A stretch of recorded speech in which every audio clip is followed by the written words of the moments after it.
Finally, Hal Jordan is in fucking space. This guy finally got out. I just thank God. And we got more information about the United Planets, what happened with the Green Lantern Corps, the central batteries, all that shit. This is Green Lantern issue 9. Wonderful series from DC. One of my favorites going on right now. And this is probably my favorite DC book at the moment. I've been absolutely loving the story and what's going on with the lanterns and stuff. Just hope Jeremy Adams can clean it all up like this issue. Because right now there's some new shit that's going around that they gotta clean up, like I said. So Hal goes to the place where Madmate told him to go in the last issue to find his light source and all that shit. And he goes down this tunnel. And he said he's been going on for fucking forever, it feels like. Eventually though, he sees a light at the end of the tunnel.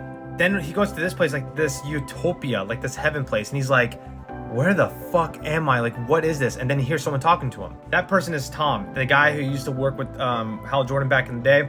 And he's like, Tom, why are you here? He's like, well, I had a fucking dream that I was supposed to come here and I left my family and stuff to guard this place. And he says, come follow me. He explains to him all the dream shit that happened and all that and how he's supposed to protect this place until a Green Lantern came and then you did. He shows this big fucking tree and he says the last of the new Guardians, and Hal's like, what the fuck is that? And then Tom talks about the green, like the swamp thing type of shit, eventually revealing that this tree is actually one of the last fucking batteries left of the Green Lantern Corps, and it was like a safety measure just in case something happened to the Guardians and stuff on Oa.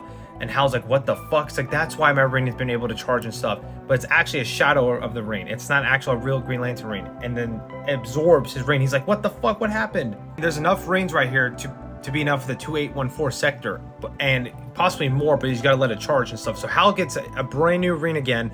And this is a real one. And charges it up. And you hear the best quote, in brightest day and blackest night, no evil shall escape my sight. Beware my power. Green Lantern's light. Ah! Eventually, Tom tells Hal, like, hey, I'm going to go back to my family. This is the end of my journey here. And I think we're going to meet again, but not like maybe later down the line. And Hal's like, yeah, I got to test out my new ring. So he flies out and goes into space. This is like the first time in a while he's seen Earth's like outside in space. And he's just so fucking happy. But then he's like, also feels sad that he has to leave Carol. But Carol's got a new life. And he decides, you know what? I'm going to go to Oa to warn the United Planets about these fucking rogue lanterns. Like the human rocket, like Nova, right? He gets to Oa in space and there's a fucking war going on, but the people that took one of his lantern friends from the 2 issues ago are there and they're ready to fucking fight Hal. They turn to the Red Lanterns and shit and start beating up Hal. He's like, you're under arrest for the United Planets. And I'm like, what the fuck is happening? They take him to Oa, but then a tank comes in and whacks both of those fucking guys. At the end, it's Joe to save Hal.